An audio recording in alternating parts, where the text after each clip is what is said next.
Amém, irmãos? Olha só o que a palavra de Deus diz, né? Eu quero partilhar aqui também. Você sabe que Moisés, ele teve uma experiência desse negócio de aprender e de eu vou fazer do mesmo jeito, que vale a pena, né? Olha só, Moisés, o Senhor falou para ele assim: Moisés,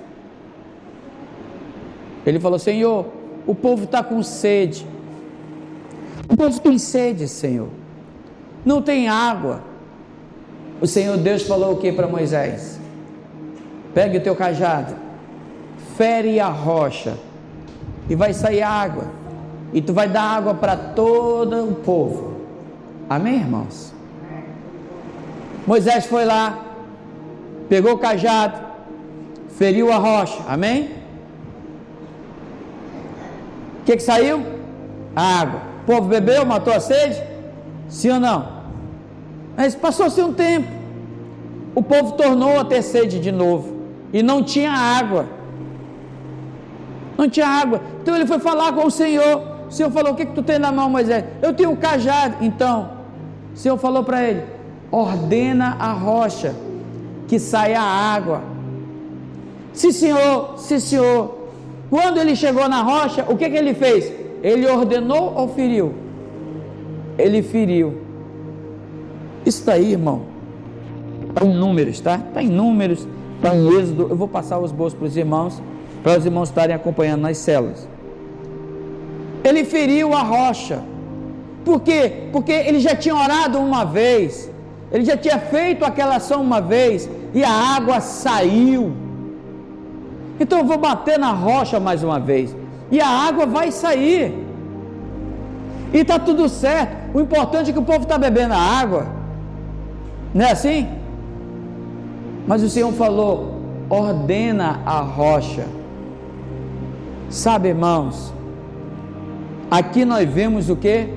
Que a primeira atitude de Moisés ao ferir a rocha, ela foi espiritual, mas a segunda atitude de Moisés de ferir a rocha, ela foi carnal. Isso lhe custou muito caro, porque por causa disso ele não entrou na terra de Canaã, porque a rocha representa Cristo, e Cristo ele ia ser ferido somente uma vez. Amém? Custou caro. Você quer fazer uma célula, aqui está dando certo, eu vou fazer igualzinho qualquer, mas é outra realidade, é outra situação. Pastor, eu não sei o que fazer. Então vamos orar. Não, nós precisamos orar. Quantos irmãos estão comigo no que eu estou falando? Quando nós falamos que reconhecemos que precisamos de orar, nós estamos dizendo assim: nós precisamos ser mais espirituais. Você sabe quem é um cara espiritual? É o cara que vai aos pés do Senhor, vai pedir uma direção de Deus. Esse é o cara espiritual. Não é o quanto de entendimento ele tem, é o quanto de dependência ele tem, é o quanto ele depende de Deus, é o quanto ele precisa de Deus para fazer uma obra. Se ele depende de Deus, então ele é um homem espiritual. Se ele não depende de Deus, se ele não busca o Senhor, se ele faz tudo baseado da cabeça dele, então ele não é um homem espiritual. Ele vai se quebrar, vai ficar difícil. Mas a oração, a Bíblia diz que a oração, ela quebra as cadeias. A oração, ela move a mão de Deus. A oração, ela estraçalha os poderes espirituais por meio da oração. Então quem ora é um homem, o que, irmãos? É um homem, uma mulher espiritual. Mas pastor, eu posso só orar e não ler a Bíblia? Não, porque quando você lê a Bíblia, você está aprendendo a manusear. Vocês assistiram a Olimpíadas? Não tem aquele lá que lutam? A esgrima, né? Todos têm espada, amém? Mas todos ganham? Quem é o que ganha? É o que mais sabe manusear. Então não existe um crente espiritual que só ora, ele também precisa de ler a palavra.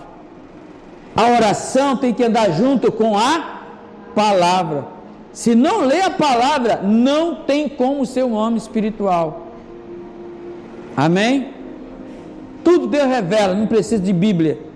Você está mais para espírita do que para espiritual. Porque a palavra de Deus é uma bússola. E Moisés, ele teve uma experiência que fica para nós. Outro homem que teve uma experiência espiritual e a outra carnal. Deus falou para Abraão: Abraão, eu vou te dar um filho, Abraão. Tu vais ser pai, Abraão. A tua mulher vai engravidar, Abraão. Ela riu. E aí, eles foram ter relação na força deles. Em vez dele irem aos pés do Senhor, o Senhor já falou: Pai, agora nos capacita. Ali a criança teria vindo. Mas eles foram servir o Senhor, fazer a vontade do Senhor. A Bíblia fala que eles fizeram o holocausto ao Senhor? Não, eles não fizeram. Fizeram todo o serviço, não deu certo, Sara não engravidou. Aí Sara falou: eu tenho uma ideia, vou te dar minha serva Agar, ela vai dar a luz e tu vai ser pai. Mas a promessa que Deus fez era com aquele que era incapaz.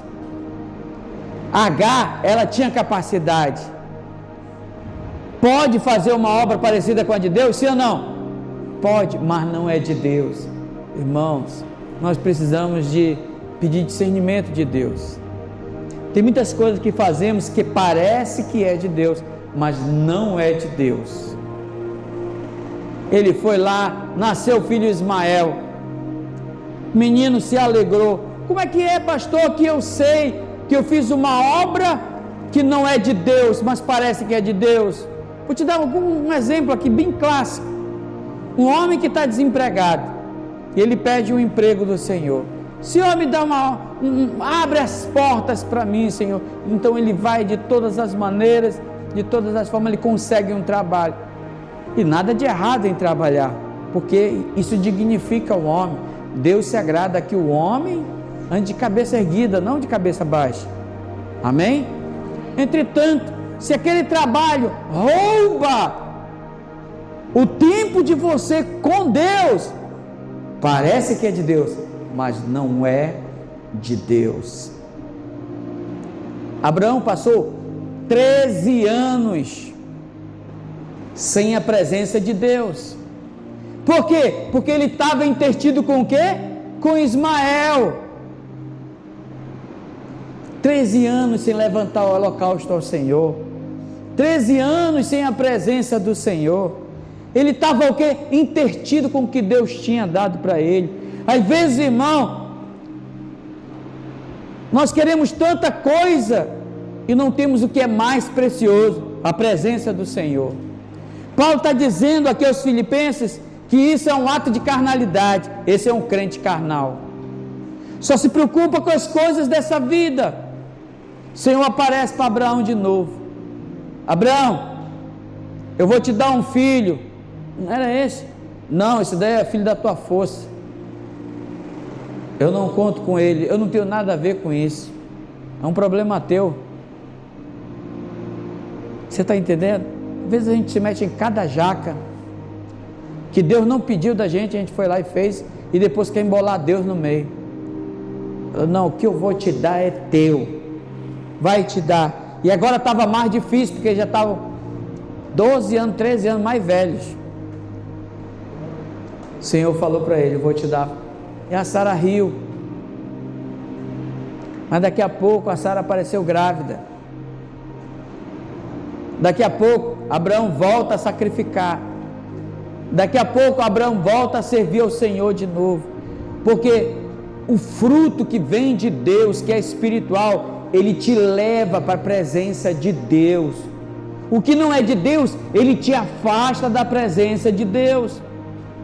Sempre vai concorrer com Deus. Se o teu trabalho sempre concorre com as coisas de Deus, irmão, não tem nada a ver com isso. Mas você precisa de orar, porque aquilo que é de Deus, É como o Senhor Jesus apareceu lá e falou lá para os cobradores de impostos: de quem é essa face que está aqui na moeda? É de César. Então dai a César o que é de César, e dai a Deus o que é de Deus. O que é de Deus nós devemos dar. O nosso tempo a gente precisa dar. A nossa dedicação a Deus a gente precisa dar. Se o meu trabalho ele começa a impedir que eu sirva ao Senhor, então o meu trabalho está sendo Senhor da minha vida e eu me tornando escravo dele, não mais escravo de Cristo. Por quê? Porque eu estou me tornando um crente carnal. Paulo, ele traz claramente esses pontos para nós. Outra coisa que nós vamos tocar: esquecer das coisas que ficaram para trás. É um outro ponto que Paulo fala, né? O apóstolo Paulo, ele estava ensinando aos irmãos de Filipos, e eles deveriam esquecer as coisas que ficaram para trás, prosseguir para frente. Infelizmente não avançamos na vida, porque só vivemos olhando para trás.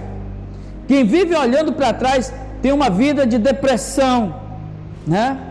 Uma vida depressiva, né? O hoje está aqui, mas ele está focado no ontem. Eu perdi uma oportunidade. Eu poderia estar melhor.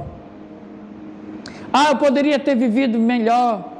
Ele sempre está olhando para trás, sempre está olhando para aquilo que se perdeu. E quando a gente olha os relatos de Paulo deixa claro nessa carta que essa igreja ela sofria com essa questão. Eles se olhavam para trás e se preocupavam com o futuro, mas esse preocupar com o futuro não era um olhar para frente, não. Era um olhar de desespero, porque Paulo, ele fala no capítulo 2, que ele fala que o Senhor opera, irmãos, o querer e o efetuar.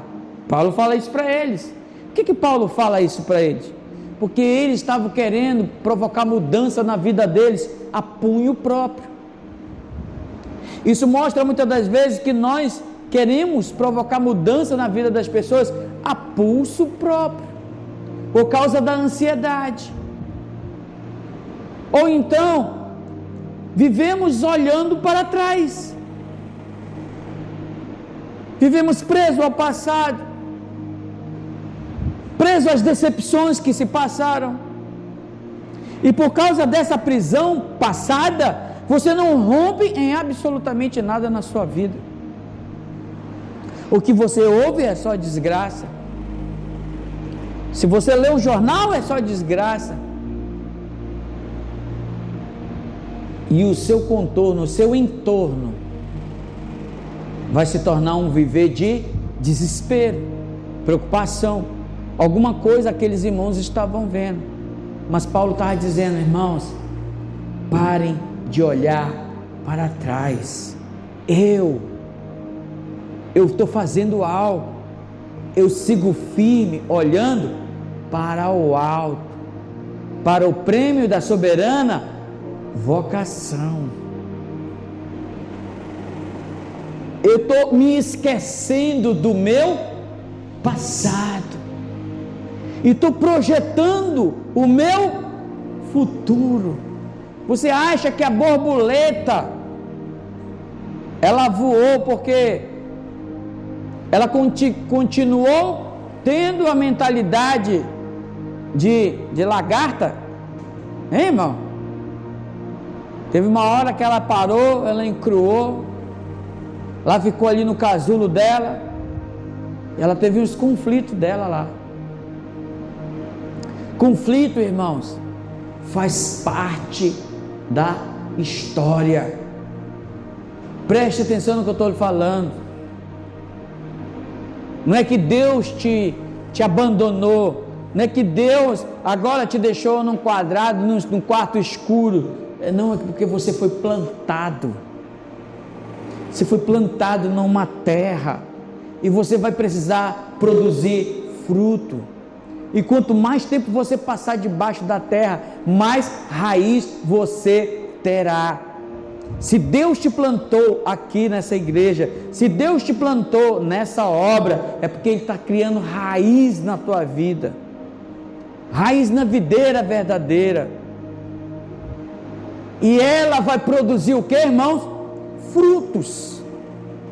Ninguém pode entrar na vida da igreja e produzir frutos rápidos. Nós precisamos entender que há um processo. Existe tristeza, existe conflito, existe angústia, todas essas coisas fazem parte. Jesus falou: no mundo tereis o quê? Aflição, mas tem de bom ânimo, eu venci, vocês também vencerão. Paulo, lá em Atos capítulo 20, versículo 21, por ali, quando ele reúne com a igreja, com os presbíteros da igreja, para uma reunião, ele fala: vocês viram como foi que eu me comportei?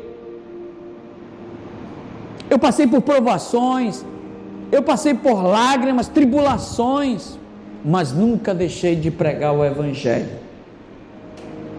Isso mostra que é um cara espiritual, porque a tribulação, a angústia não pode fazer com que você arrede o pé da presença do Senhor. Está passando um problema? Venha para o culto, venha receber uma oração. Está passando por um problema? Vá na célula, lá vão orar por você. Te garanto que nenhum lugar vai te dar força como uma célula, nenhum lugar vai te dar força como as coisas que Deus tem a revelar na vida dos seus filhos, mas isso faz parte, amém? Isso faz parte.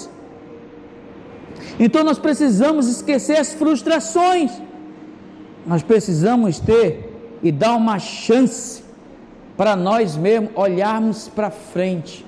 Nós precisamos olhar para frente, olhar para frente, amém? Eu gosto da metáfora que o professor Mário Sérgio Cortella usa, né? Ele usa a analogia do carro. O carro, ele tem um para-brisa, não é isso? Bem grande, não é assim? E para olhar para trás, o que tem? Um retrovisor bem pequenininho.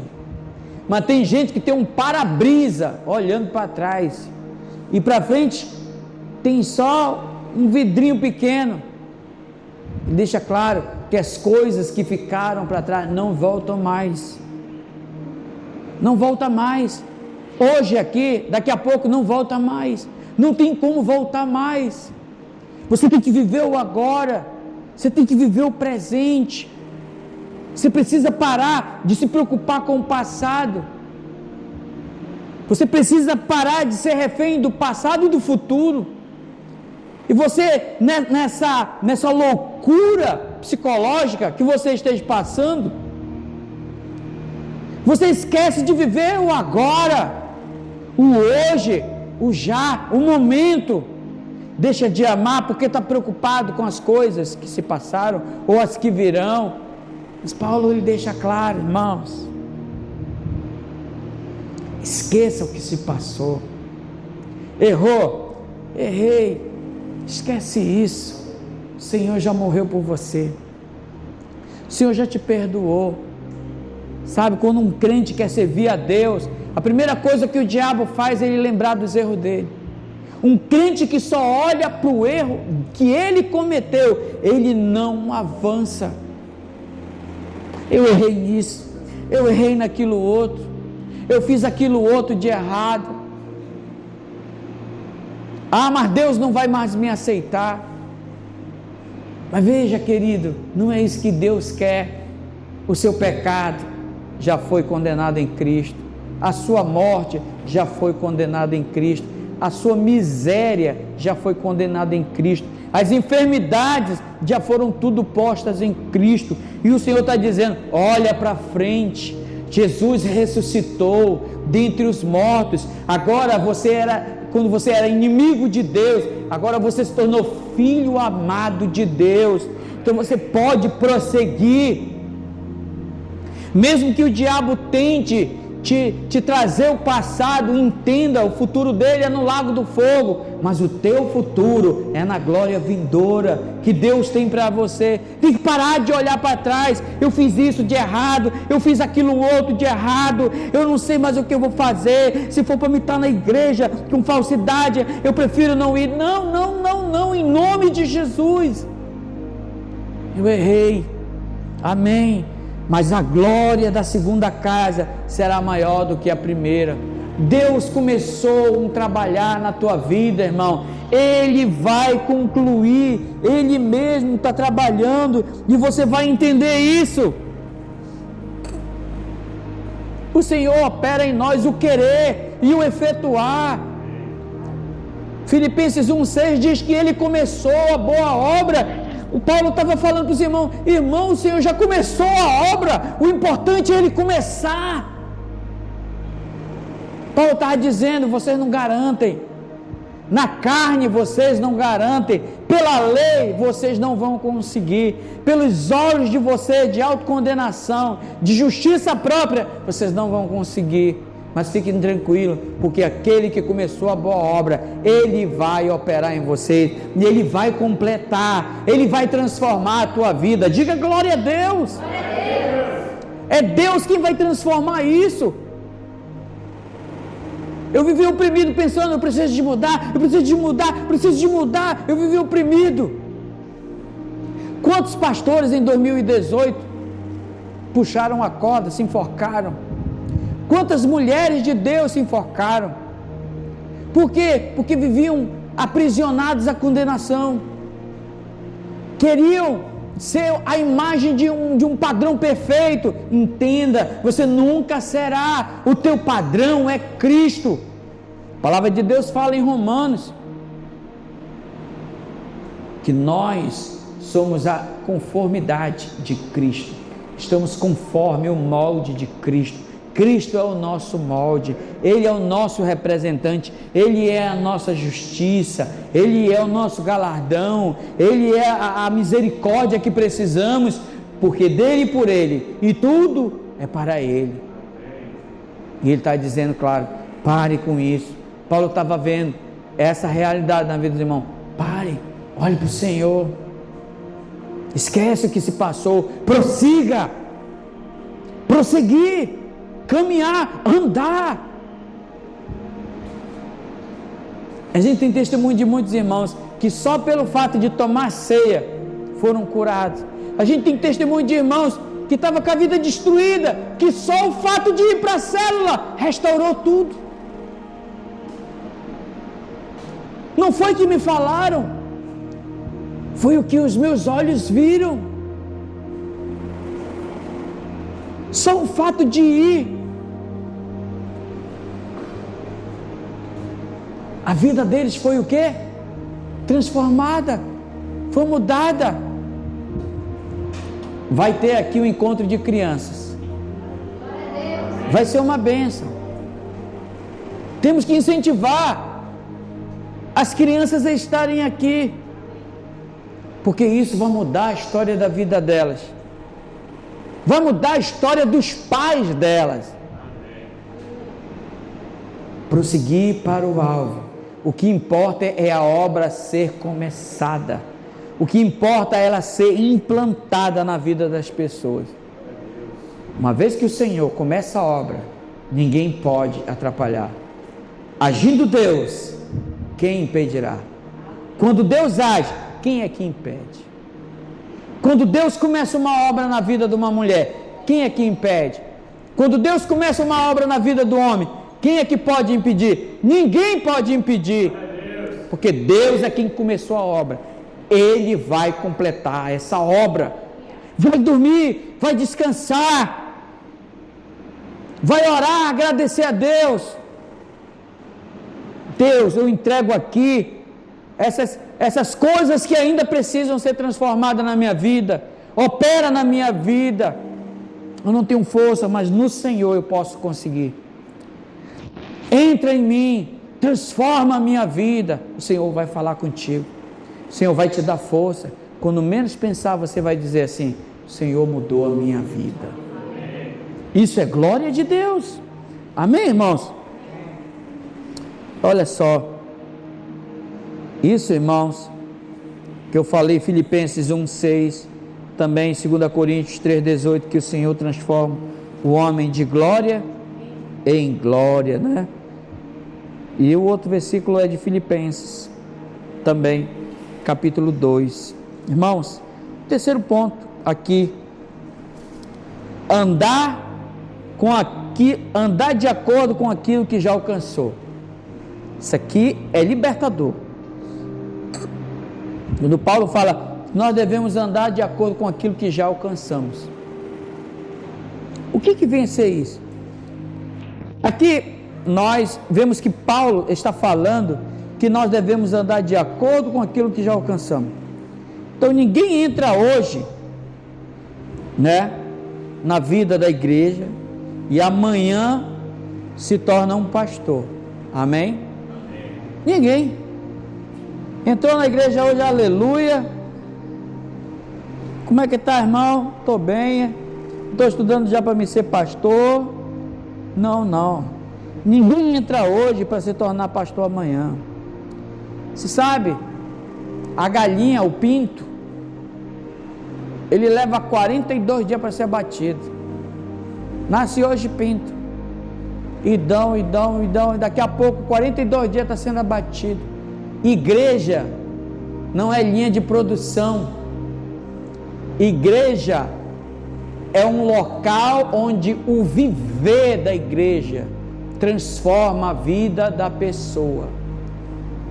Ninguém é transformado fora da igreja. Você está entendendo? Ninguém é transformado sozinho. Ninguém consegue viver ou vencer sozinho. Ah, pastor, mas eu não vou no culto e eu sou transformado. Não, você não é. Acredite que eu estou falando. Porque a autoridade que Deus deu por meio de Cristo Jesus, Jesus deu à igreja. Não tem essa de você amar a Deus e não amar a igreja. Quem diz que ama a Deus e não ama a igreja, está equivocado. Está redondamente enganado. Porque na vida da igreja eu recebo oração, na igreja eu canto com os irmãos, na igreja a gente ora, na igreja a gente compartilha o que precisamos, na igreja nós somos transformados, na igreja recebemos saúde espiritual, na igreja recebemos cobertura espiritual, na igreja nosso casamento é fortalecido, na vida da igreja nós avançamos, na igreja nós obtivemos sucesso espiritual para os nossos negócios. Em todos os aspectos nós somos abençoados. Por quê? Porque estamos no viver da igreja. E o crescimento do viver da igreja é um viver orgânico. A vida orgânica da igreja é que traz a transformação na vida dos homens. Filipenses 2,13, o Senhor opera o querer e o efetuar. Né? Ele opera. E como é que eu vou viver de acordo com aquilo que eu já alcancei? Então, na célula, você recebe uma palavra, amém? Você não é um pastor, mas você vai ler. Vou ler um versículo. Você lê ele. Mesmo sem entender, declare a palavra. Porque a palavra ela não tem compromisso com o homem, ela tem com Deus. Quando você reivindica a palavra, ela surte efeito na vida daquele que reivindica. Ela é profética. Todas as coisas foram criadas por meio da palavra. Deus disse: haja luz, houve luz. Deus disse: haja firmamento, houve firmamento. Deus disse: haja pássaros, animais nos campos, houve animais nos céus, aves de rapina, haja. E tudo Deus foi falando, e as coisas foram acontecendo. E Deus falou assim para Adão: Adão, agora tu é meu representante, tu vai dar nome a todas as coisas, Adão. E agora nós deveríamos continuar esse processo, liberar a palavra da vida, liberar a palavra da vida, liberar a palavra da vida sobre a nossa vida, orar a palavra. Tem um versículo da Bíblia lá que foi falado na célula, leia ele, ore, declare na tua vida. Ah, pastor, mas era para Abraão, é para você. Ah, Senhor, mas o Senhor Jesus falou para os discípulos, é para você declarar e reivindicar essa palavra, porque ela é poder de Deus na tua vida, ela vai transformar a tua história, ela vai mudar a tua vida. Você precisa declarar, que quando você declara a palavra de Deus, o céu se abre, há um comprometimento de Deus com a sua palavra aqui na terra. E quando ela é declarada, não há demônio, não há crosta, não há enfermidade, não há nada que possa impedir o agir de Deus na tua vida. Mas é necessário estar na vida da igreja, estar participativo. Eu ganhei algo, eu vou viver de acordo com aquilo que eu já ganhei.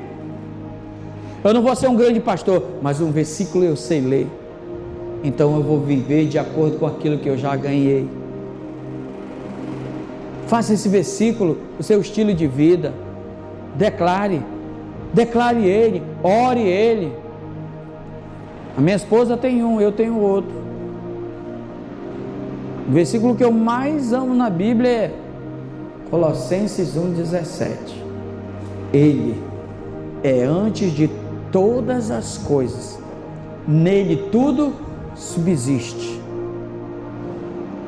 Senhor, nós vamos no culto, vai adiante de nós. Senhor, nós vamos nas células, vai adiante de nós. Senhor, nós vamos visitar um casal, vai adiante de nós. Senhor, nós vamos orar por alguém, vem adiante. É o segredo da vitória, é declarar a palavra. Eu vou declarar aquilo que eu já ganhei.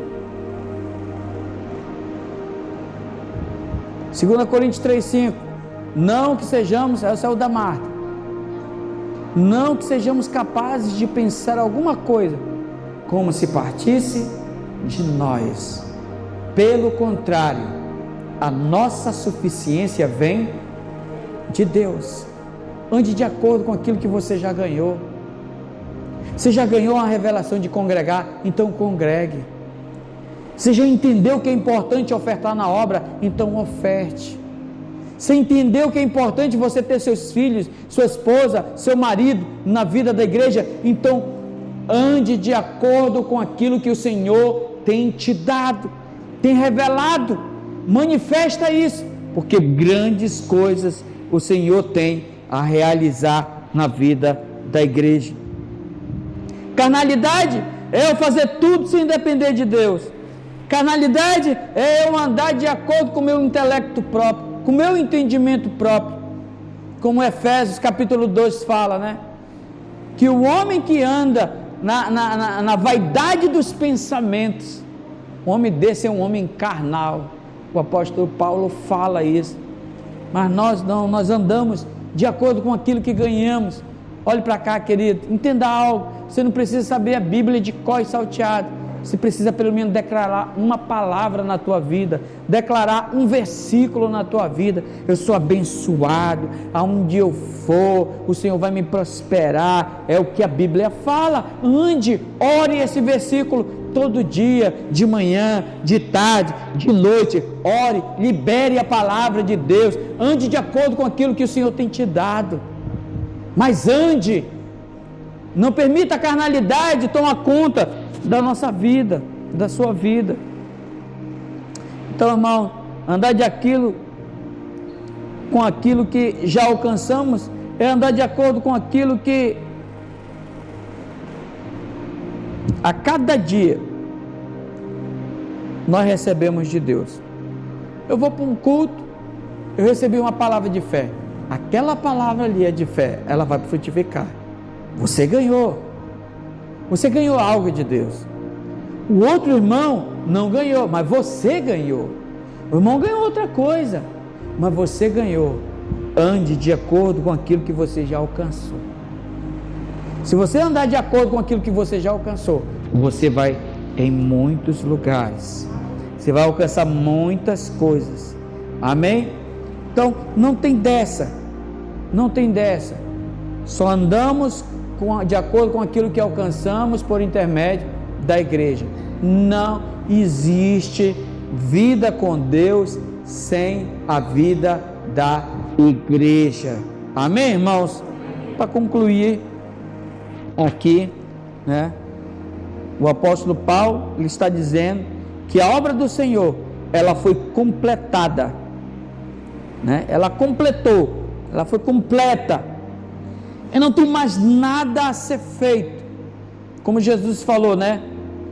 Pai, está consumado. Consumado, está terminado.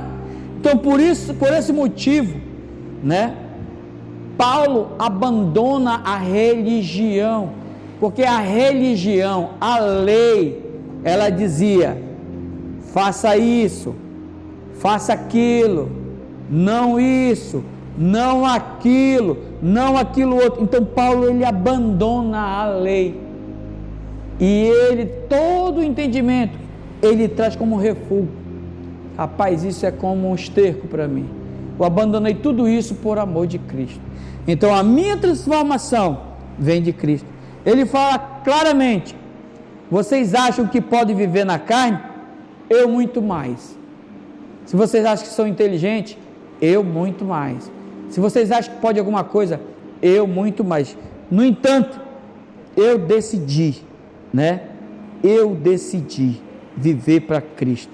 Irmão, então, a nossa morte, a morte do pecado, Cristo levou. Os nossos erros, Cristo levou. A nossa condenação, Cristo levou. As nossas doenças, Cristo levou. Mas quando Jesus ressuscita, Ele ressuscita nos trazendo a justificação. Quando Ele ressuscita, eu sou justo. Quando Ele ressuscita, eu sou sarado. Quando Ele ressuscita, eu sou próspero. Eu sou um homem de Deus. Eu sou um vencedor, porque Ele ressuscitou. Amém, irmãos? Então, não viva preso a essas coisas. Entenda que a vida da igreja é um ambiente para você viver. Fale para o seu irmão: a vida da igreja, a célula, as orações, os encontros, é um ambiente que Deus escolheu, que Deus te deu, para que você viva uma vida de vitória, uma vida de conquista. Diga: você é um vencedor. Não baixe a sua cabeça, você é um vencedor, porque o Senhor venceu para te fazer mais que vencedor. Aleluia. Fique de pé nessa noite e nós vamos orar por essa igreja. Vamos orar para que o Senhor venha enviar mais pessoas, para que a gente esteja cantando, orando, engrandecendo o nome do Senhor. Aleluia.